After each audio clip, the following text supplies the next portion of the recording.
Активистите од Сдруженијето за чист воздух и група граѓани во знак на револ го блокираа влезот на скопската депонија Дрисла. Демонстрантите повторно гневни на властите, велат не превземаат ништо додека Скопје се гуши во загаден воздух. Бараат забрана за увоз на отпад во Македонија, но и одговор од надлежните како все отпад се гори во печките во Дрисла. Она што сметаме дека е многу проблематично, во летниот период имаме високи пикови, посебно после 23 часа на PM10 и PM2,5, кога граѓаните се на одмор и кога не се возат возилата. Значи имаме сериозни проблеми, посебно во овој регион, каде што е лоцирано Усје, Железара, Дрисла и така натаму. Значи за тоа има можност да се испита и тоа што треба да го испитат се инспекторите, секако. Нашиот повик беше кон премиерот Зоран Заев и кон владата за итно да го сменат законот за увоз на отпад. Забраната за увоз на отпад значително ќе го намали загадувањето, особено во Скопје. Има сериозни сомневања за согорување на медицински отпад во Дрисла, каде што нема соодветни стандарди за такви операции и тоа е една од причините за енормното загадување во Скопје.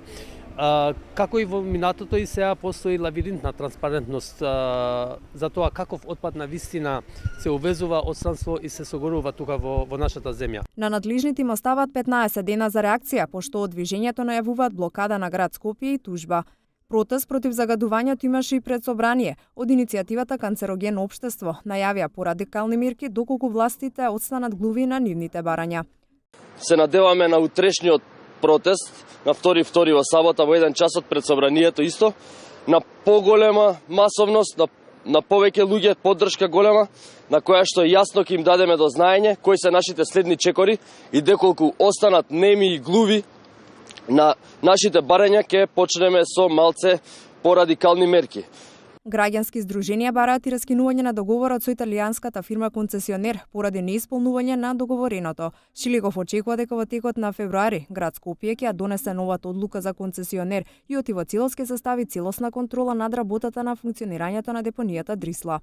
Не се одолговлекува, пресудата ние ја добивме некаде кон крајот на септември минатата година како град. По основ на таа пресуда, јас мислам вчера и напоменав, беше формирана нова комисија за евалуација на понудите. Не станува збор за едноставна проблематика. Комисијата си ја започна својата работа, ги прегледа документите.